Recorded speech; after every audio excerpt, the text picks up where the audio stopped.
ಮಿತ್ರಸ್ಯ ಚರ್ಷಣೆ ಧೃತಃ ಅನ್ನುವ ಮಂತ್ರದ ಅರ್ಥವನ್ನ ಈಗ ನೋಡೋಣ. ಇದು ದಿಗುಪಸ್ಥಾನದಲ್ಲಿ ಉಪಯೋಗ ಆಗುವಂತಹ ಮಂತ್ರ. ಎಲ್ಲ ಜಪಗಳನ್ನು ಜಪಿಸಿ ಆದ ಬಳಿಕ ಉಪಯೋಗ ಮಾಡುವಂತಹ ಮಂತ್ರ ಇದು. ಉಪಸ್ಥಾನದಲ್ಲಿ ಬಳಕೆ ಮಾಡ್ತಾರೆ. ಇದು ನಾನೀಗಾಗಲೇ ಹೇಳಿದಂತೆ ಋಗ್ವೇದಿಗಳು ಮತ್ತು ಯಜುರ್ವೇದಿಗಳು ಘಟ್ಟದ ಕೆಳಗಿನವರು ಉಪಸ್ಥಾನದಲ್ಲಿ ಇದನ್ನು ಬಳಕೆ ಮಾಡ್ತಾರೆ. ಘಟ್ಟದ ಮೇಲೆ ಯಜುರ್ವೇದಿಗಳು ಇದನ್ನು ಉಪಯೋಗ ಮಾಡ್ತಾರೆ. ಮತ್ತೆ ಘಟ್ಟದ ಮೇಲೆ ಋಗ್ವೇದಿಗಳಲ್ಲಿ ಬೇರೆ ಮಂತ್ರ ಇದೆ. ಅದೊಂದನ್ನು ಆಮೇಲೆ ನೋಡೋಣ. 3 ಜನರಿಗೂ ಕೂಡ 3 ಭಾಗದವರಿಗೆ ಉಪಯುಕ್ತ ಆಗುವಂತ ಮಂತ್ರ ಇದೆ. ಆದ್ರಿಂದ ಅದನ್ನ ಇಲ್ಲಿ ವರ್ಣನೆ ಮಾಡ್ತಾರೆ. ಹೀಗಿರುವುದರಿಂದ ಇದನ್ನ ಮೊದಲೀಗ ನೋಡೋಣ ನಾವು. ಇದಕ್ಕೆ ವಿಶ್ವಾಮಿತ್ರ ಋಷಿ, ದೈವಿ ಗಾಯತ್ರಿ ಮತ್ತು ತ್ರಿಷ್ಟುಪ್ ಇದರ ಛಂದಸ್ಸುಗಳು, ಮಿತ್ರ ಇದರ ದೇವತ. ಮಿತ್ರ ಮತ್ತು ಆದಿತ್ಯ ಈ ಶಬ್ದಗಳಿಂದ ಆ ಭಗವಂತನಲ್ಲಿ ಕರೆದಿದ್ದಾರೆ. ಆ ಭಗವಂತನಿಗೆ ಮಿತ್ರ ಎಂಬ ಹೆಸರು ಯಾಕೆ? ಮಿನೋತಿ ತ್ರಾಯತೆ ಚೈವ ಮಿತ್ರ, ಬೇರೆ ಬೇರೆ ಕಡೆ ಬಂದಿದೆ ಇದು. ಭಗವಂತ ಮಿನೋತಿ, ನಮ್ಮನ್ನು ತಿಳಿದಿದ್ದಾನೆ ಮತ್ತೆ ರಕ್ಷಿಸ್ತಾನೆ. ಮತ್ತೆ ಋಗ್ಭಾಷ್ಯದಲ್ಲಿ ಆಚಾರ್ಯ ವರ್ಣನೆ ಮಾಡುವಂತೆ ಮಿತ್ವಾ ತ್ರಾತಿ, ತಿಳಿದು ರಕ್ಷಿಸ್ತಾನೆ. ಮತ್ತೆ ಹಗಲಿನಲ್ಲಿ ಬೆಳಕನ್ನು ಕೊಡುವ ಮೂಲಕ ನಮಗೆ ಎಲ್ಲವನ್ನು ತಿಳಿಯಪಡಿಸ್ತಾನೆ. ಮಿತಂ ರಾತೀತಿವಾ ನಿತ್ಯಂ, ನಮಗೆ ಆತ ಕೊಡುವಂತಹ ಎಲ್ಲಾ ಭೋಗಗಳು ಕೂಡ ನಮ್ಮ ಯೋಗ್ಯತೆಗೆ ಸೀಮಿತವಾಗಿಯೇ ಕೊಡ್ತಾನೆ. ಮಿತಂ ರಮಯತೀತಿವಾ, ಭೋಗಗಳನ್ನು ಕೊಡುವುದಲ್ಲದೆ ಆತ ನಮ್ಮನ್ನ ಸುಖಪಡಿಸ್ತಾನೆ. ಅದು ಹೇಗೆ ಅಂದ್ರೆ ಮಿತಂ ರಮಯತಿ, ಮಿತವಾದ ಭೋಗಗಳನ್ನೇ, ಸೀಮಿತವಾದ ಭೋಗಗಳನ್ನೇ ಕೊಡ್ತಾನೆ, ಕೊಟ್ಟು ಸುಖಪಡಿಸ್ತಾನೆ. ಈ ಎಲ್ಲ ಕಾರಣಗಳಿಂದ ಆತನನ್ನ ಮಿತ್ರ ಅಂತ ವರ್ಣನೆ ಮಾಡ್ತಾರೆ. ಮಿತ್ರಸ್ಯ ಚರ್ಷಣಿ ಧೃತಃ, ಚರ್ಷಣಿಗಳು ಅಂದ್ರೆ ಪ್ರಜೆಗಳು. ಎಲ್ಲಾ ಪ್ರಜೆಗಳನ್ನು ಕೂಡ ಈ ಭಗವಂತ ಧರಿಸಿದ್ದಾನೆ, ಪ್ರಜೆಗಳ ಪಾಲಕನಾಗಿದ್ದಾನೆ ಅಂತ ಅದರ ಭಾವಾರ್ಥ. ಕೆಲವು ಕಡೆ ಪದಪಾಠದಲ್ಲಿ ಮಿತ್ರಸ್ಯ ಚರ್ಷಣಿ ಅಧೃತಃ ಅಂತ ಪದಚ್ಛೇದ ಮಾಡಿದಂತೆ ಕಾಣಿಸ್ತದೆ. ಅದೇನೇ ಇರಲಿ, ಅರ್ಥ ಬರೆಯೋರೆಲ್ಲರೂ ಕೂಡ ಈ ಚರ್ಷಣಿ ಧೃತಃ ಅಂದ್ರೆ ಜಗತ್ತನ್ನ ಧರಿಸಿರುವವನು ಅನ್ನೋ ಅರ್ಥವನ್ನೇ ಹೇಳ್ತಾರೆ. ಎಲ್ಲಾ ಪ್ರಜೆಗಳನ್ನು ಕೂಡ ಧರಿಸಿರುವವನು ಅಂತ ಅರ್ಥ. ಸಾಯಣ ಭಾಷ್ಯದಲ್ಲಿ ಇದಕ್ಕೇನು ಅರ್ಥ ಹೇಳಿದ್ದಾರೆ, ಮತ್ತೆ ಸಂಧ್ಯಾ ಭಾಷ್ಯದಲ್ಲಿ ಅದಕ್ಕನುಸಾರವಾಗಿ ಬೇರೆ ಬೇರೆಯವರು ಏನು ಅರ್ಥಗಳನ್ನು ಹೇಳ್ತಾರೆ ಅಂತ ಅನ್ನೋದನ್ನೆಲ್ಲವನ್ನು ಕೂಡ ಈಗ ನೋಡೋಣ. ಮೊದಲು ಚರ್ಷಣಿ ಧೃತಃ ಎಂಬ ಶಬ್ದವನ್ನು ಇಟ್ಕೊಳ್ಬೇಕು ಅನ್ವಯ ಕ್ರಮದಲ್ಲಿ. ಪ್ರಜೆಗಳ ಪಾಲಕ, ದೇವಸ್ಯ, ಅದಾದ್ಮೇಲೆ ಬರುವಂತ ಶಬ್ದ ದೇವ, ಅದಾದ್ಮೇಲೆ ಬರುವಂತ ಶಬ್ದ ಮಿತ್ರ. ಇದರ ಅರ್ಥಗಳನ್ನು ನಾವು ಈಗಾಗಲೇ ನೋಡಿದ್ದೇವೆ. ಮುಂದೆ ಒಂದು ಕಡೆ ಅವಹ ಅಂತಿದೆ, ಋಗ್ವೇದದಲ್ಲಿ ಅವಹ ಅಂತಿರ್ತದೆ. ಮತ್ತೆ ಯಜುರ್ವೇದದಲ್ಲಿ ಆ ಅವಹ ಎಂಬುದರ ಬದಲಾಗಿ ಶ್ರವಹ ಅಂತ ಇರ್ತದೆ. ಎರಡಕ್ಕೂ ಕೂಡ ಅರ್ಥ ಒಂದೇ, ಕೀರ್ತಿ ಅಂತಾನೆ ಅರ್ಥ. ಆದರೆ ಸಾಯಣ ಭಾಷ್ಯದಲ್ಲಿ ಅವಹ ಅಂದ್ರೆ ಅನ್ನ, ಭಗವಂತನಿಗೆ ನಾವು ಕೊಡುವಂತಹ ಆಹುತಿ ಅಂತ ಅರ್ಥ ನಾವು ತಿಳ್ಕೋಬಹುದಾಗಿದೆ. ಅವಹ ಅಂದ್ರೆ ಕೀರ್ತಿ ಅನ್ನೋ ಅರ್ಥವನ್ನ ನಾವೇ ತಿಳ್ಕೊಳ್ಳೋಣ. ಮುಂದೆ ಸಾನಸಿ ಅಂತ ಶಬ್ದ ಇದೆ. ಈ ಸಾನಸಿ ಎಂಬ ಶಬ್ದ ತುಂಬಾ ವಿಚಿತ್ರವಾದದ್ದು. ಅದಕ್ಕೆ ಒಂದೆರಡು ಅರ್ಥಗಳಿಗೆ ಉಪಲಬ್ಧವಿವೆ. ಮೊದಲು ಅದನ್ನು ಹೇಳ್ತೇನೆ.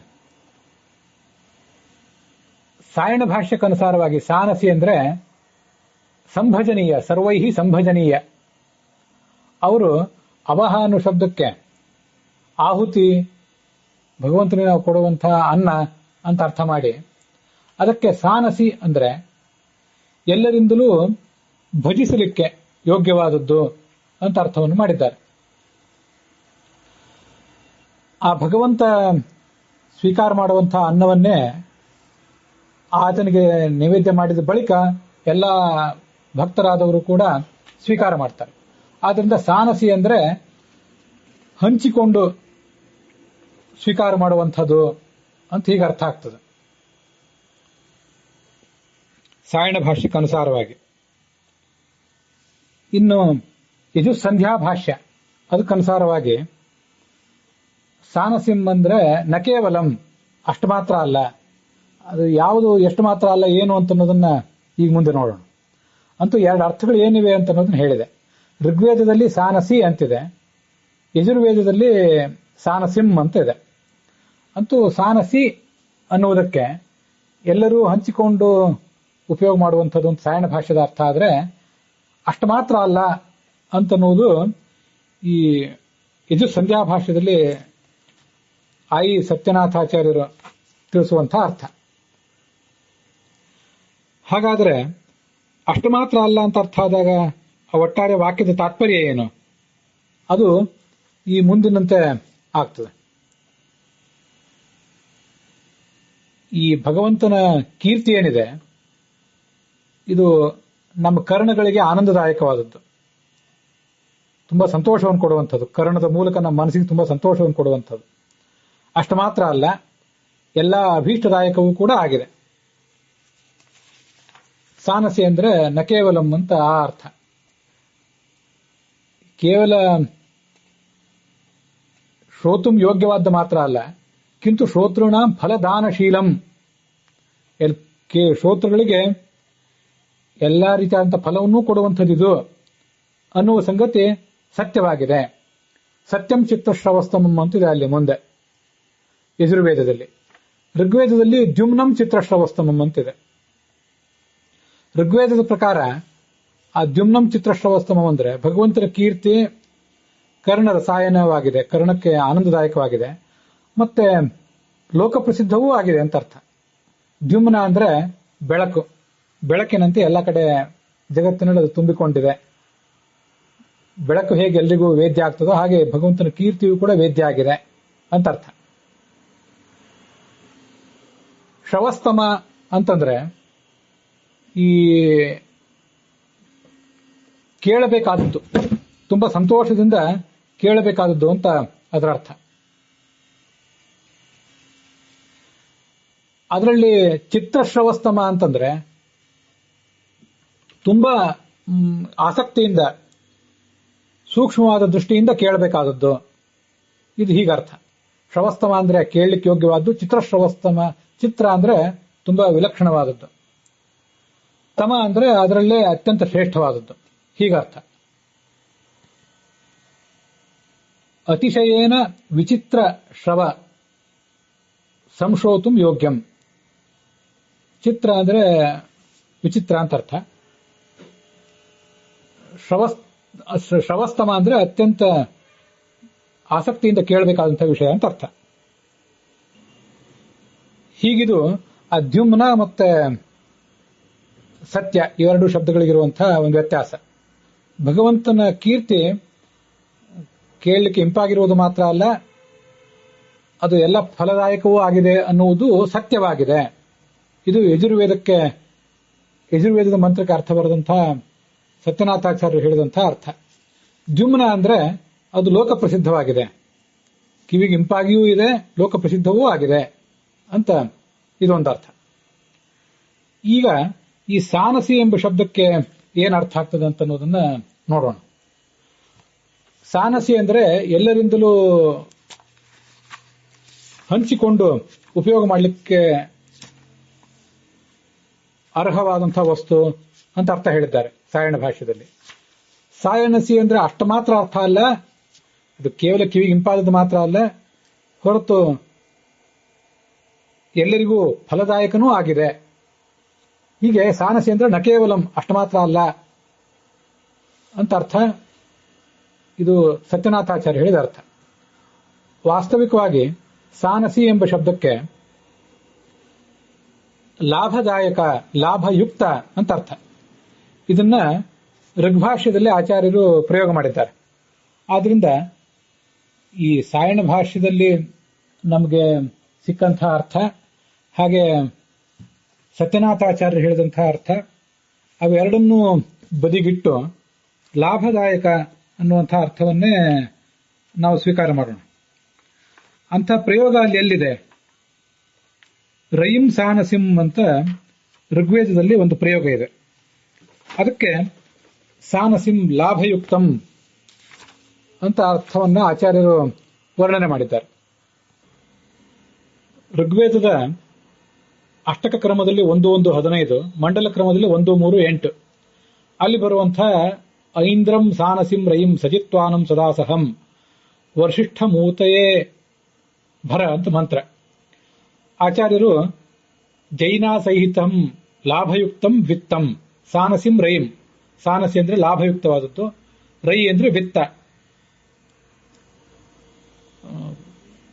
ನಮ್ಮ ಪುತ್ರಾದಿಗಳು, ಪುತ್ರ ಪೌತ್ರಾದಿಗಳು ಜಯಶಾಲಿಗಳಾಗಲಿ, ಅಂಥ ಪರಿವಾರ ಸಮೇತವಾದಂತಹ ಒಂದು ಭಾಗ್ಯ ನಮ್ಮದಾಗಲಿ, ಲಾಭಯುಕ್ತವಾದಂತಹ ಸಂಪತ್ತು ನಮ್ಮದಾಗಲಿ, ನಮಗೆ ಬರುವಂಥ ಸಂಪತ್ತು ಯಾವತ್ತೂ ಲಾಭದಾಯಕವಾಗಿರಲಿ.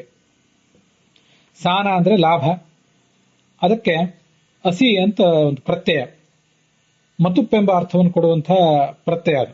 ಧನವಾನ್, ಬಲವಾನ್ ಇತ್ಯಾದಿ ಶಬ್ದಗಳು ಹೇಗಿರ್ತವೆ ಹಾಗೆ ಮತುಪ್ಪೆಂಬ ಅರ್ಥದಲ್ಲೇ ಅಸಿ ಅಂತ, ಮತುಪ್ಪೆಂಬ ಅರ್ಥದಲ್ಲೇ ಸಿ ಪ್ರತ್ಯಯ ಬಂದಿದೆ. ಆದ್ರಿಂದ ಸಾನಸಿ ಎಂಬ ಶಬ್ದಕ್ಕೆ ಲಾಭಯುಕ್ತವಾದದ್ದು ಅಂತ ಅರ್ಥ ಆಗ್ತದೆ. ಲಾಭಯುಕ್ತ ಅಂತ ಅನ್ನೋದಕ್ಕೆ ನಾವು ಲಾಭದಾಯಕ ಅಂತ ಈ ಸಂದರ್ಭದಲ್ಲಿ ಅರ್ಥ ಮಾಡ್ಕೊಳ್ಬಹುದು. ಬೇಕಾದ್ರೆ ಭಗವಂತನ ಈ ಒಂದು ಕೀರ್ತಿ ಏನಿದೆ ಅದು ನಮಗೆ ಲಾಭದಾಯಕವಾಗಿದೆ. ಅದನ್ನು ಕೀರ್ತಿಯನ್ನು ನಾವು ಕೀರ್ತನೆ ಮಾಡಿದ್ರೆ ಲಾಭದಾಯಕ ಆಗ್ತದೆ. ಮತ್ತೆ ದ್ಯುಮ್ನ ಅಂದ್ರೆ ಲೋಕ ಪ್ರಸಿದ್ಧ, ಋಗ್ವೇದಕ್ಕೆ ಅನುಸಾರವಾಗಿ ಅರ್ಥ. ಸತ್ಯ ಅಂದ್ರೆ ಯಥಾರ್ಥವಾದದ್ದು. ಚಿತ್ರಶ್ರವಸ್ತಮಂ ಅಂದ್ರೆ ವಿಚಿತ್ರವಾದದ್ದು, ಮತ್ತೆ ಶ್ರವಣ ರಮಣೀಯತಮ, ಇಷ್ಟಾರ್ಥ. ಹೀಗೆ ಸಾನಸಿ ಎಂಬ ಶಬ್ದಕ್ಕೆ ಸ್ವಲ್ಪ ಪ್ರತ್ಯೇಕವಾದ ಅರ್ಥವನ್ನು ನಾವು ಆಚಾರ್ಯರು ಹೇಳಿದಂತೆ ಸ್ವೀಕಾರ ಮಾಡುವುದೇ ಒಳ್ಳೆಯದು. ಇದು ಸಾನಸಿ ಎಂಬ ಶಬ್ದಕ್ಕೆ ಬಂಗಾರ ಮೊದಲಾದ ಅರ್ಥಗಳನ್ನು ಕೂಡ ಕೋಶದಲ್ಲಿ ಹೇಳ್ತಾರೆ. ಬೇರೆ ಬೇರೆ ಅರ್ಥಗಳು ಅದಕ್ಕೆಲ್ಲ ಇವೆ.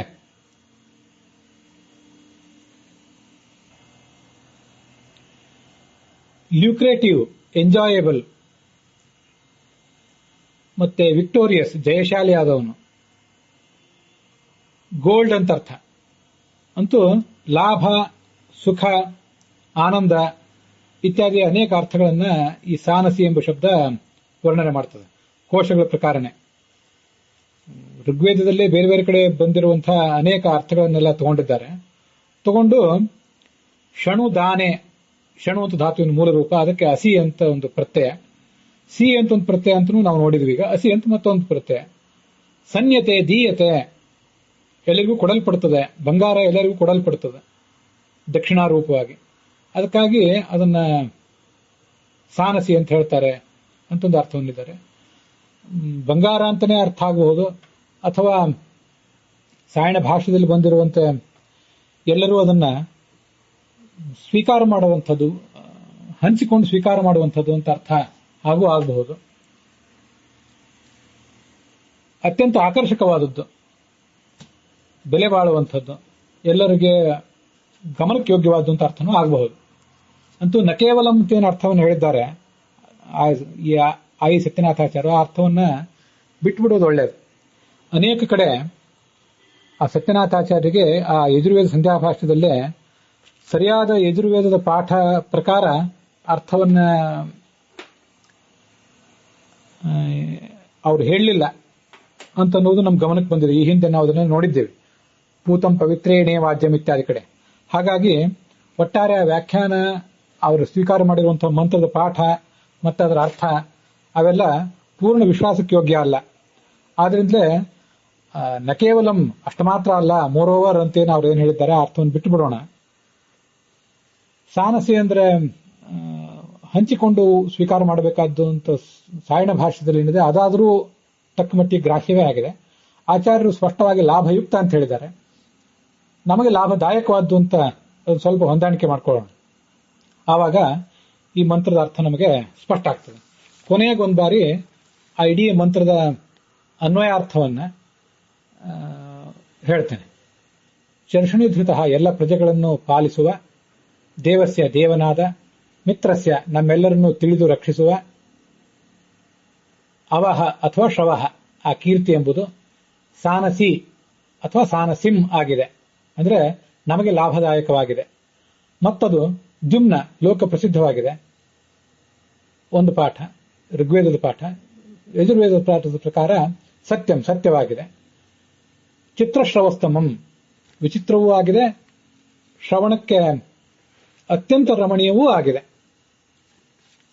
ಭಗವಂತನ ಕೀರ್ತಿ ಕೇವಲ ಶ್ರವಣಕ್ಕೆ ರಮಣೀಯವಾಗಿರುವುದು ಮಾತ್ರ ಅಲ್ಲ, ವಿಚಿತ್ರವಾಗಿದೆ, ಸತ್ಯವಾಗಿದೆ, ಲೋಕ ಪ್ರಸಿದ್ಧವಾಗಿದೆ. ನಮ್ಗೆಲ್ಲಾ ರೀತಿಯಾದಂಥ ಲಾಭಗಳನ್ನು ಅದು ಕೊಡ್ತದೆ. ಮಿತ್ರ ಅನ್ನೋ ಶಬ್ದವೂ ಕೂಡ ಅದೇ ಅರ್ಥವನ್ನೇ ಹೇಳ್ತದೆ. ಮಿತಂ ರಾತಿ ತಿಳಿದು ನಮಗೆಲ್ಲ ಅರ್ಥವನ್ನು ಕೊಡುವವನು ಅಂತ ಅರ್ಥ ಅಲ್ಲಿ ಕಂಡು ಬರ್ತದೆ. ಹೀಗೆ ಆ ಸಾನಸಿ ಎಂಬ ಶಬ್ದಕ್ಕೆ ಆಚಾರ್ಯರು ಹೇಳಿದಂಥ ಅರ್ಥವನ್ನು ಇಟ್ಕೊಂಡು ನಾವು ನೋಡಿದ್ದೇವೆ. ಇದು ಮಿತ್ರಸ್ಯ ಚರ್ಷಣೀಧೃತಃ ಶ್ರವೋ ದೇವಸ್ಯ ಸಾನಸಂ. ಚರ್ಷಣೀ ಅಂತ ದೀರ್ಘ ಎಲ್ಲ ಕಡೆ ಕಂಡು ಬರ್ತದೆ. ಋಗ್ವೇದ ಯಜುರ್ವೇದ ಎಲ್ಲಾ ಕಡೆನೂ ಚರ್ಷಣೀಧೃತಃ ಅಂತಾನೆ ಇದೆ. ಆ ಮಿತ್ರಸ್ಯ ಚರ್ಷಣೀಧೃತಃ ಓ ದೇವಸ್ಯ ಸಾನಸಿಂ ಅಥವಾ ಶ್ರವೋ ದೇವಸ್ಯ ಸಾನಸಿ ಅಥವಾ ಸಾನಸಿಂ, ದ್ಯುಮ್ನಂ ಚಿತ್ರಶ್ರವಸ್ತಮಂ ಅಥವಾ ಸತ್ಯಂ ಚಿತ್ರಶ್ರವಸ್ತಮಂ ಅನ್ನುವ ಮಂತ್ರದ ಒಂದು ವ್ಯಾಖ್ಯಾನ ಇದು. ಇಲ್ಲಿಗೆ ಆ ಮೊದಲನೇ ಮಂತ್ರದ ಅರ್ಥ ಸಮಾಪ್ತವಾಗಿದೆ.